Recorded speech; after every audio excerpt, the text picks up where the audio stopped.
তোমার নাম ফাইজান। দেখো তোমার এটার মধ্যে তোমার নাম কই, দেখাতে পারলেই ম্যাজিক দেখাবো। ইয়েস, এই যে ম্যাজিক দেখাতে পেরেছে ফাইজান। ফাইজানের নাম দেখছেন? হ্যাঁ। আপনার কি ভয় লাগছে নাকি বলেন? না, একটু ভয় লাগছে। একটু ভয় লাগছে না? আচ্ছা আচ্ছা, মূলত আপনার বাবুটার কি কষ্ট হতো এতদিন? গলার ভিতরে টনসিলের সমস্যা, খাইতে সমস্যা, ও কিনতে পারে না, লিকুইড খাবার ছাড়া খাইতে পারে না। আচ্ছা। এই অনেক সমস্যা, এই ব্যথা, জ্বর, ঠান্ডা, কাশি সবসময় লেগেই থাকে। এই জন্য আর কি আপনার কাছে আসা। ঠিক আছে, আসলে এই ধরনের সমস্যাকে আমরা বলছি এডিনো টনসিলাইটিস। বাচ্চাদের মূলত এই সমস্যা হয়ে থাকে 3 থেকে 13 বছরের বয়সের বাচ্চাদের। যাদের রোগ প্রতিরোধ ক্ষমতা কম থাকে তাদের কিন্তু বারবার সংক্রমণ হওয়ার সমস্যা থেকেই থাকে, এবং এই সংক্রমণের ফলে তার টনসিল এবং এডিনোয়েডটি ফুলে যায়, এবং টনসিল এবং এডিনোয়েড যখন একই সাথে ফুলে যায় তখন মূলত এই সমস্যাগুলো হয়। বাচ্চারা হা করে ঘুমায়, তাই তো? ঘুমের মধ্যে শ্বাসকষ্ট হয়, নাকে শব্দ হয়, ঘুমায়, আর মুখ দিয়ে লালা পড়ে। সকালবেলা দেখি এগুলো পুরো মাথা হয়ে গেছে, এই যে মুখ দিয়ে লালা ঝরছে।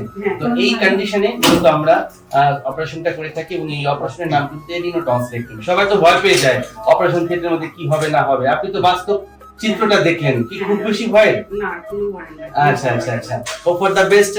আমরা অপারেশনে এখন যাব, আপনি দোয়া করবেন, ঠিক আছে? হ্যাঁ, কেমন? আচ্ছা, thank you very much, please stay with us.